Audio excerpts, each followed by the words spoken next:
सभी हिंदी साहित्य प्रेमियों का हिंदी साहित्य की क्लास में आपका हार्दिक स्वागत अभिनंदन। देखिए जो आचार्य रामचंद्र शुक्ल जी का जो हम हिंदी साहित्य का इतिहास पढ़ रहे हैं उसके अंतर्गत हम पढ़ रहे हैं उत्तर मध्यकाल, जो कि प्रकरण 2 के अंतर्गत आता है और ये रीतिकाल भी कहा जाता है इसको। और रीति ग्रंथकार कवि हम पढ़ रहे हैं, ठीक है।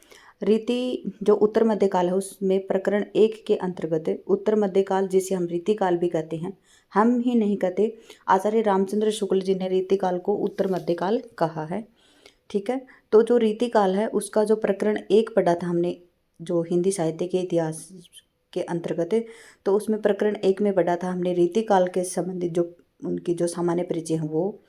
उसके बाद में पढ़ रहे हम रीति ग्रंथकार कवि। देखिए हमने मंडन तक पढ़ दिया था, ठीक है। मंडन तक 5 कवि हमने पढ़ दिए थे। आज हमारा छठा कवि है, रीति ग्रंथकार हैं छठे मतीराम। मतीराम ये रीतिकाल के मुख्य कवियों में से हैं, ठीक है, और चिंतामणि तथा भूषण के भाई परंपरा से प्रसिद्ध हैं। ये तिकवापुर जिला कानपुर में संवत 1674 के लगभग उत्पन्न हुए थे। बहुत दिनों तक जीवित रहे। ये बूंदी के महाराव भाव सिंह के यहाँ बहुत काल तक रहे और उन्हीं के आश्रय में अपना ललित ललाम नामक अलंकार ग्रंथ संवत 1716 और 1745 के बीच किसी समय बनाया होगा। कहाँ से बनाया? 1716 से 1745 के बीच में बनाया था। इनका छंदसार क्या है? ललित ललाम पढ़ा हमने। फिर इनका छंदसार नामक पिंगल का ग्रंथ महाराज शंभुनाथ सोलंकी को समर्पित है। जो छंदसार है वो किस में है? जो पिंगल ग्रंथ है इनका, और किसको समर्पित है? शंभुनाथ सोलंकी को समर्पित है। इनका परम मनोहर ग्रंथ क्या है? इनका रसराज है, जो क्या है? एक परम मनोहर ग्रंथ है, किसी को समर्पित नहीं है। इसके अंतर्गत इसमें 2 ग्रंथ हैं। कौन कौन से हैं? साहित्य सार और लक्षण श्रृंगार। बिहारी सतसई के ढंग पर इन्होंने एक मतीराम सतसई भी बनाई थी, ठीक है। हिंदी पुस्तकों की खोज में मिली है। हिंदी पुस्तकों की खोज की तो इनकी क्या मिली है? मतीराम सतसई मिली है। इसके दोहे सरसता में बिहारी के दोहों के समान हैं, ठीक है। आगे पढ़ते हम। मतीराम की रचना की सबसे बड़ी विशेषता यह है कि उनकी सरसता अत्यंत स्वाभाविक है। न तो उसमें भाव की कृत्रिमता है, न भाषा की। भाषा शब्दाडंबर से सर्वथा मुक्त है। केवल अनुप्रास के चमत्कार के लिए असक्त शब्दों को भर्ती कहीं नहीं है, की भर्ती कहीं नहीं है। जितने शब्द और वाक्य हैं वे सब भाव व्यंजना में ही प्रयुक्त हैं। रीति ग्रंथ वाले कवियों में इस प्रकार की स्वच्छ, चलती और स्वाभाविक भाषा कम कवियों में मिलती है, पर कहीं कहीं वह अनुप्रास के जाल के बेतरह जकड़ी पाई जाती है। सारांश यह है कि मतीराम किसी रस स्निग्ध और प्रसादपूर्ण भाषा रीति का अनुसरण करने वालों में बहुत ही कम मिलती है।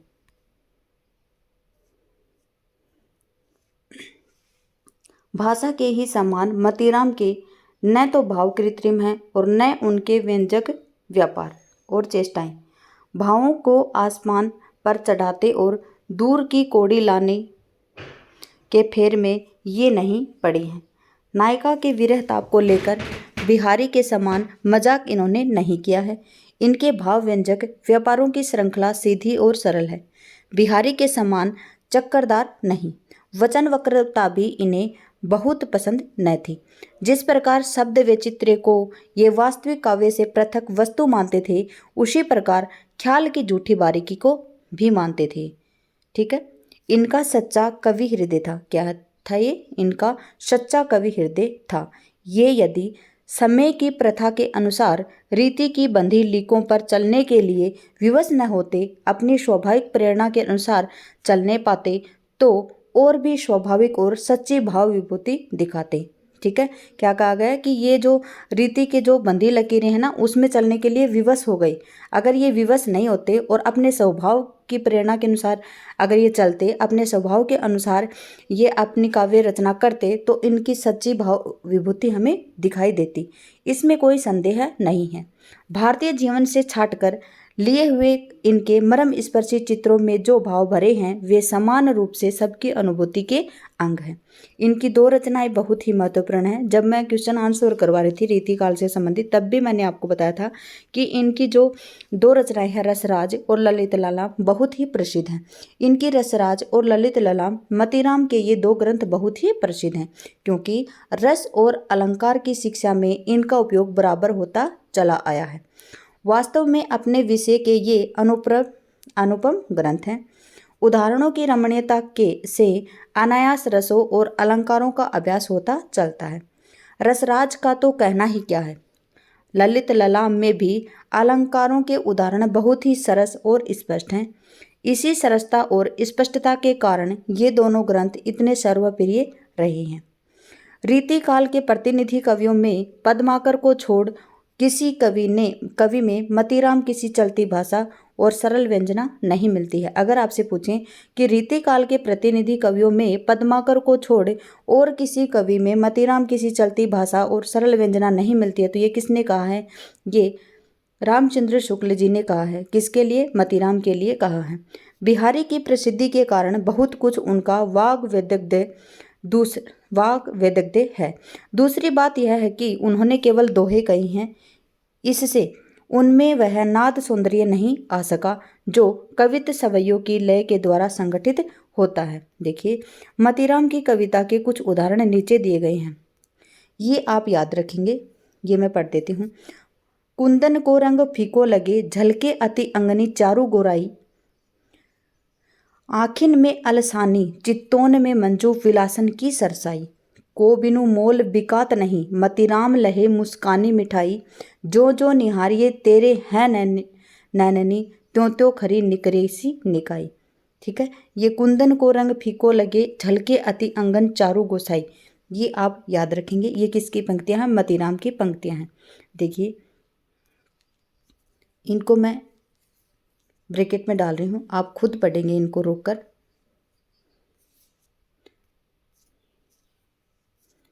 देखिए, चलिए मैं ही पढ़ देती हूँ, क्योंकि दिक्कत वहाँ होती है जब कोई स्टूडेंट सुनता है, देखकर नहीं पढ़ता है। ठीक है, मैं पढ़ देती हूँ।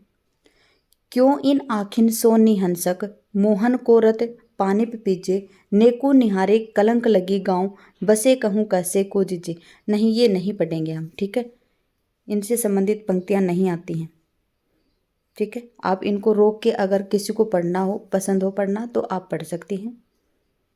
बाकी मैं और कुछ नहीं छोड़ूंगी आपके लिए, ये पद्य आप स्वयं पढ़ेंगे।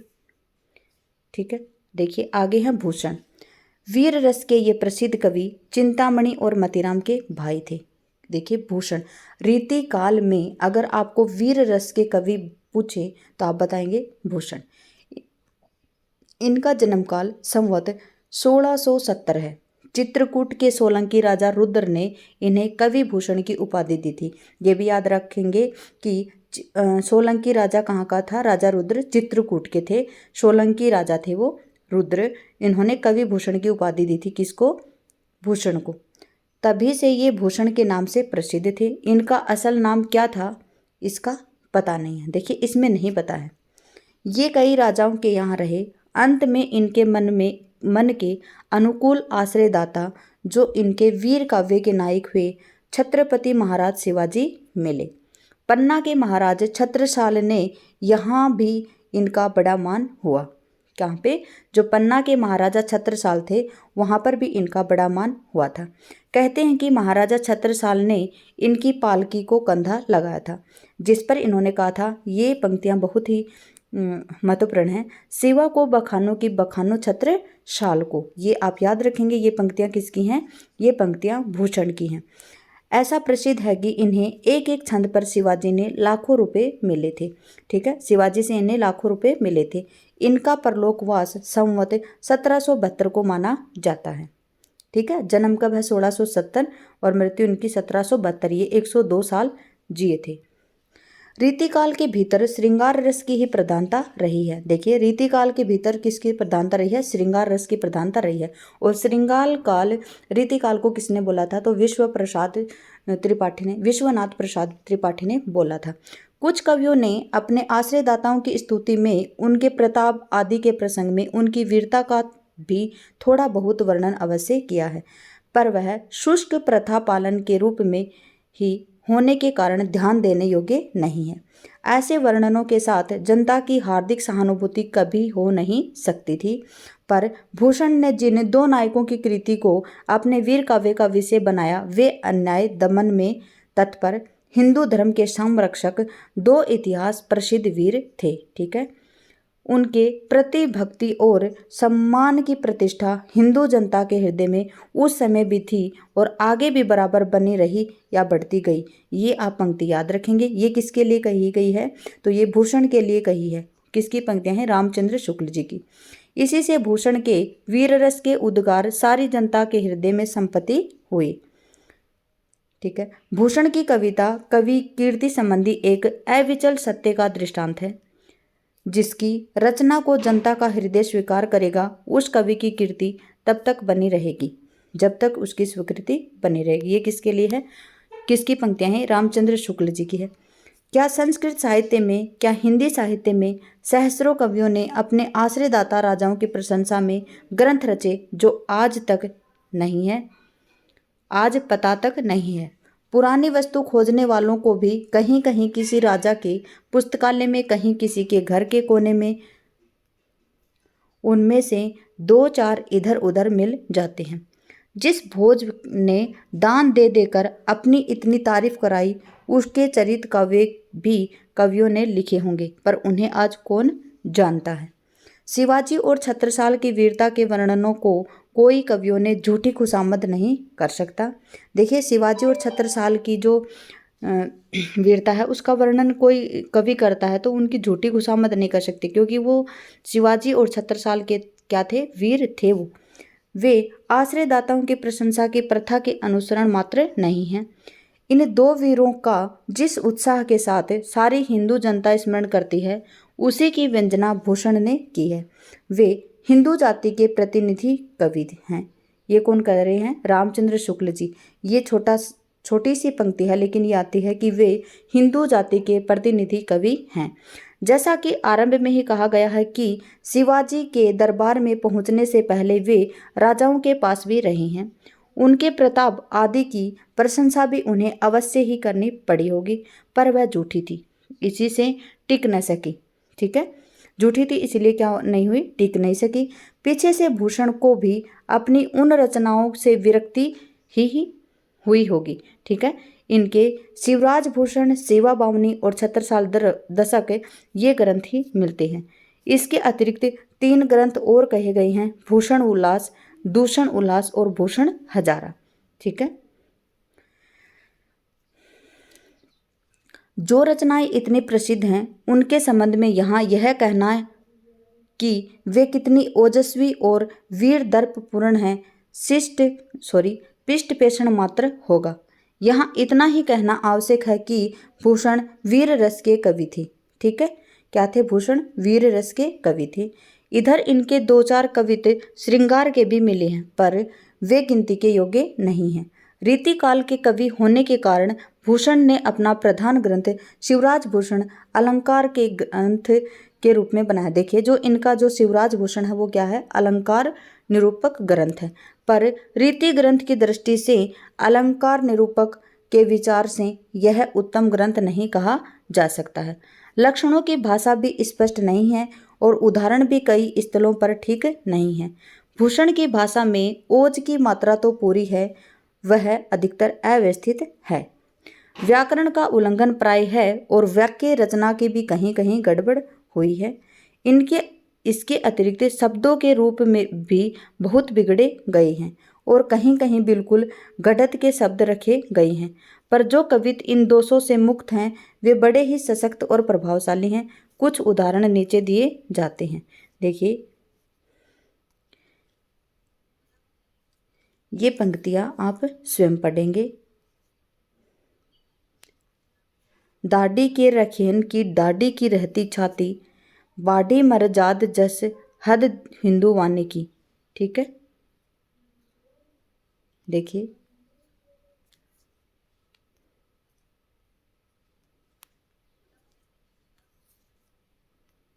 आगे देखते हैं। ये इनकी पंक्तियां हैं, इनमें महत्वपूर्ण तो कुछ है नहीं ज़्यादा, ठीक है। आप रोक कर पढ़ें तो पढ़ सकते हैं, वरना जो इसकी व्याख्या है, इनके बारे में बताया गया है, वही आप पढ़ेंगे। अब पढ़ेंगे हम कुलपति मिश्र के बारे में। देखिए, ये आगरे के रहने वाले माथुर चौबे थे और महाकवि बिहारी के क्या थे, महाकवि जो बिहारी हूँ उनके क्या थे, भांजे थे, ठीक है। महाकवि बिहारी के भांजे कौन थे, कुलपति मिश्र, और कहाँ के थे, आगरे के रहने वाले थे, माथुर चौबे, ठीक है। ये जो महाकवि बिहारी के भांजे थे ये भी आप याद करेंगे, क्योंकि ऐसे भी पूछा जा सकता है, क्योंकि क्वेश्चन किसी भी प्रकार का आ सकता है कि कुलपति मिश्र का बिहारी से क्या संबंध है। हिंदी है, कहीं से भी आ सकता है। इनके पिता का नाम परशुराम मिश्र था। कुलपति जी जयपुर के महाराज जयसिंह मतलब बिहारी के आश्रयदाता के पुत्र महाराज राम सिंह के दरबार में रहते थे। इनके रस रहस्य का रचना काल कार्तिक कृष्ण 11 संवत 1727 है, ठीक है। क्या है, कार्तिक कृष्ण 11, ठीक है, एकादशी संवत 1727 है। अब तक इनका यही ग्रंथ प्रसिद्ध और प्रकाशित है, पर खोज में इनके निम्नलिखित ग्रंथ मिलते हैं। देखिए, इनका एक ही मिला है ग्रंथ रस रहस्य, खोज में अलग और मिले हैं ग्रंथ, कौन कौन से, द्रोण पर्व जो संवत 1736, युक्ति तरंगिणी जो 1743, नक्षिक संग्रामसार और रस रहस्य जो कि 1724 माना गया है। अतः इनका कविता काल 1724 से 1743 तक है, ठीक है, बीच ठहरता है इनका। रीतिकाल के कवियों में ये संस्कृत के अच्छे विद्वान थे। कौन, जो कुलपति हैं वो क्या थे, संस्कृत के अच्छे विद्वान थे। इनका जो रस रहस्य है वह मम्मट का काव्य प्रकाश है उसके छाया अनुवाद है ये। देखिए, अगर आपसे पूछें कि जो रीतिकालीन कवि जो मतीराम का रस रहस्य है वो किसके ऊपर आधारित है, तो जो मम्मट का काव्य प्रकाश है उसका क्या है, वो छाया अनुवाद है। साहित्य शास्त्र का अच्छा ज्ञान रखने के कारण इनके लिए यह स्वाभाविक था कि ये प्रचलित लक्षण ग्रंथों की अपेक्षा अधिक प्रौढ़ निरूपक का प्रयत्न करें। इसी उद्देश्य से इन्होंने अपना रस रहस्य लिखा था। शास्त्रीय निरूपण के लिए पद्य उपयुक्त नहीं होता, इनका अनुभव इन्होंने किया।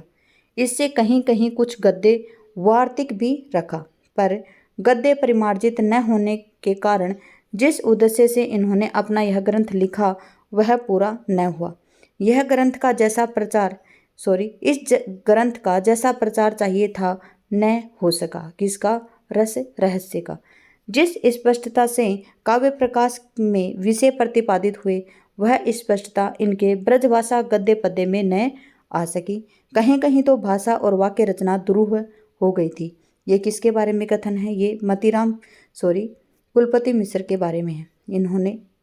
यद्यपि इन्होंने शब्द शक्ति और भावादि निरूपण में लक्षण उदाहरण दोनों बहुत कुछ काव्य प्रकाश के ही दिए हैं, पर अलंकार प्रकरण में इन्होंने प्राय अपने आश्रयदाता महाराज राम सिंह की प्रशंसा के स्वरचित उदाहरण दिए हैं। ये ब्रजमंडल के निवासी थे, अतः इनकी ब्रज की चलती भाषा पर अच्छा अधिकार होना ही चाहिए। हमारा अनुमान है कि जहाँ इनकी अधिक स्वच्छंदता रही होगी वहाँ इनकी रचना और सरस होगी। इनकी रचना का एक नमूना इस प्रकार से यहाँ पे दिया हुआ है। चलिए, छोटा ही है, हम पढ़ देते हैं इसको। एसिए कुंज बनी छवि पुंज रहे अली गुंजत यो सुख लीजे नैन विशाल हिये बनमाल विलोकत रूप सुधा भरी पीजे जामिनी जाम की कौन कहे जुग जात न जानिए जो छिन छिजे आनंद यो ग्योई रहे पिए मोहन को मुख देखी वो कीजे। आगे क्या है, सुखदेव मिश्र दौलतपुर जिला रायबरेली में इनके वंशज अब तक हैं। देखिए, जो सुखदेव मिश्र हैं उनके जो वंशज हैं वो अभी तक भी हैं। कहाँ पे, दौलतपुर जिला रायबरेली। कुछ दिन हुए उसी ग्राम के निवासी सुप्रसिद्ध पंडित महावीर प्रसाद द्विवेदी ने इनका एक अच्छा जीवन वृत्त सरस्वती पत्रिका में लिखा था। सुखदेव मिश्र का जो सरस्वती पत्रिका है उसमें जो जीवन वृत्त है वो किसने लिखा था? तो पंडित महाप्रसाद द्विवेदी ने। ये जो महावीर प्रसाद द्विवेदी हैं ये वही हैं जिनके ऊपर द्विवेदी काल का नाम पड़ा हुआ है। ठीक है, द्विवेदी काल कब से हैं? तो 1900 से 1918 तक है। 1918 से 1936 तक छायावादी युग है। ठीक है, आप याद रखेंगे। सुखदेव मिश्र का जन्म स्थान कंपिला था, जिसका वर्णन इन्होंने अपने वृत्त विचार, देखिए इनका सुखदेव मिश्र का क्या है ग्रंथ, ये वृत्त विचार में किया है। किसका? सुखदेव मिश्र का जन्म स्थान क्या था? कंपिला। ठीक है, सॉरी क्या है, कंपिला है या कांपला? कंपिला ही है। कंपिला था, जिनका वर्णन इन्होंने कहाँ पे दिया है? वृत्त विचार में दिया है। इनका कविता काल संवत 1720 से 1760 तक माना जा सकता है। इनके 7 ग्रंथों का पता चला है। देखिए कितने ग्रंथ हैं इनके? 7 ग्रंथ। किसके हैं? सुखदेव मिश्र के। कौन कौन से हैं? वृत्त विचार जो संवत 1728 में है, छंद विचार, फाजिल अली प्रकाश, रसार्णव, श्रृंगार लता, अध्यात्म प्रकाश, संवत 1755, दशरथ राय। ठीक है, अध्यात्म प्रकाश में कवि ने ब्रह्मा ज्ञान संबंधी बातें कही हैं, जिससे यह जनश्रुति पुष्ट होती है कि वे निस्पृह विरक्त साधु के रूप में रहते थे। काशी से विद्या अध्ययन करके लौटने पर ये असोथर जिला फतेहपुर के राजा भगवंत राय खींची तथा डांडिया खेरे के राव मर्दन सिंह के यहाँ रहे। कुछ दिनों तक ये औरंगजेब के मंत्री फाजिल अली शाह के यहाँ भी रहे थे। देखिए ये धुंधला है, थोड़ा दिखाई नहीं दे रहा है, आप भी कष्ट करेंगे। अंत के मुरार मऊ के राजा देवी सिंह के यहाँ गए, जिनके बहुत आग्रह पर ये सकुटुम्ब दौलतपुर में जा बसे। राजा राज सिंह गौड़ ने इन्हें कविराज की उपाधि दी थी। देखिए जो इनको कविराज की उपाधि किसने दी थी? राजा राज सिंह गौड़ ने। वास्तव में ये बहुत प्रौढ़ कवि थे और आचार्यत्व भी इनमें पूरा था। छंद शास्त्र पर इनका सा विशद निरूपण और किसी कवि में नहीं किया, और किसी कवि ने नहीं किया। आप इसको याद रखेंगे कि छंद शास्त्र पर इनका सा विशद निरूपण और किसी कवि ने नहीं किया। ये किसके लिए कहा है और किसने कहा है? ये जैसे पंडित थे वैसे ही काव्य कला में भी निपुण थे। फाजिल अली प्रकाश और रसार्णव दोनों के श्रृंगार रस के उदाहरण बहुत ही सुंदर हैं। ये 2 नमूने यहाँ पे दिए गए हैं। देखिए इसमें ये पंक्तियाँ आप पढ़ेंगे, कौन सी? सुखदेव मिश्र की ये पंक्तियाँ पढ़ेंगे कि इन जो क्या है कि ये वास्तव में बहुत ही प्रौढ़ कवि थे, आचार्यत्व भी इनमें पूरा था, छंद शास्त्र में इनका सा विशद निरूपण और किसी कवि में नहीं किया था। ठीक है, ये किसके बारे में है? तो ये सुखदेव मिश्र के बारे में है। कौन है ये? सुखदेव मिश्र। देखिए सुखदेव मिश्र के बारे में है ये। ठीक है, ये पंक्तियां हैं इनकी, 2 इनके पद हैं ये पद आप स्वयं पढ़ेंगे क्योंकि फिर क्लास लंबी हो जाती है। अब हम पढ़ेंगे कालिदास त्रिवेदी। देखिए कालिदास त्रिवेदी ये अंतर्वेद के रहने वाले कान्यकुब्ज ब्राह्मण थे। इनका विशेष वृत्त ज्ञात नहीं है। जान पड़ता है कि संवत 1745 वाली गोलकुंडे की चढ़ाई में ये औरंगजेब की सेना में किसी राजा के साथ गए थे। कौन? कालिदास त्रिवेदी। इस लड़ाई का औरंगजेब की प्रशंसा से युक्त वर्णन इन्होंने इस प्रकार से किया है। क्या? गढ़न गढ़ी के गढ़ी, महल गढ़ी मढ़ी के से मढ़ी, बीजापुर ओस्यो दलमती सुघराई में, कालिदास कोप्यो वीर ओलिया अलमगीर, तीर तरवारी गही पुहमी पराई में। ठीक है, बूंद ते निकसी महीमंडल घमंड मची, लोहों की लहरी हिमगिरी की तराई में, घड़ी से सुझंडा आड कीनी बादशाह ताते, डकरी चमुंडा गोलकुंडा की लड़ाई में। ठीक है, आगे पढ़ते हैं हम कालिदास त्रिवेदी के बारे में ही और पढ़ते हैं।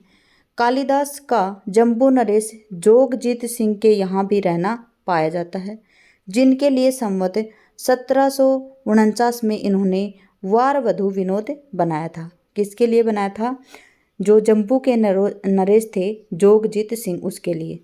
यह नायिका भेद और नक्शे की पुस्तक है। 32 कविताओं की इनकी एक छोटी सी पुस्तक जंजीरा बद्ध भी है।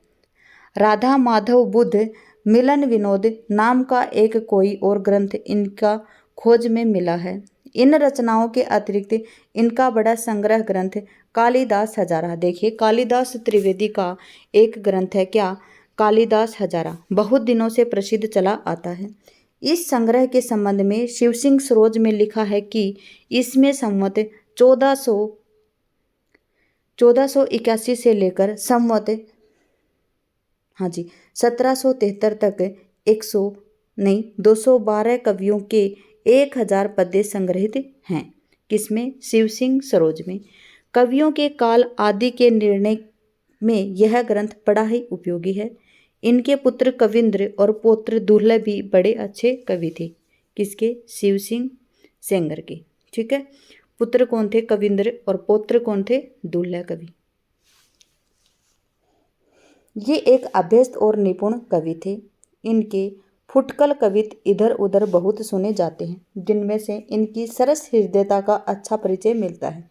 2 कवित नीचे दिए गए हैं, देखिए ये दोनों कवित, एक ये कवित है इनका, ठीक है, और आगे है ये कवित जो आप स्वयं पढ़ेंगे। इतना ज़रूरी नहीं है, अगर आप पढ़ें तो पढ़ सकते हैं, वरना इतना इम्पोर्टेंट नहीं है। आगे पढ़ते हैं हम राम कवि। शिव सिंह सरोज में इनका जन्मकाल 1703 लिखा है और कहा गया है कि इनके कवित कालिदास के हजारा में है। इनके कवित कहाँ हैं? जो कालिदास हजारा है उसमें है। किसके कवित? राम के। इनका नायिका भेद एक ग्रंथ श्रृंगार सौरभ है, जिसकी कविता बहुत ही मनोरम है। खोज में एक हनुमान नाटक भी इनका पाया गया है। शिव सिंह के अनुसार इनका कविता काल 1730 के लगभग माना जा सकता है। एक कवित नीचे दिया गया है, ये किसके बारे में है? राम का कवित है। ये आप पढ़ें तो पढ़ सकते हैं, वरना राम कवि इतने इम्पोर्टेंट नहीं है। आगे पढ़ते हैं हम नेवाज। देखिए ये अंतर्वेद के रहने वाले ब्राह्मण थे और संवत 1737 के लगभग वर्तमान में थे। ऐसा प्रसिद्ध है कि पन्ना नरेश महाराज छत्रसाल के यहाँ ये किसी भगवत कवि के स्थान पर नियुक्त हुए थे, जिस पर भगवत कवि ने यह फब्ती बोली थी। क्या बोली थी? भली आजू कली करत हो छत्रसाल महाराज, जहाँ भगवत गीता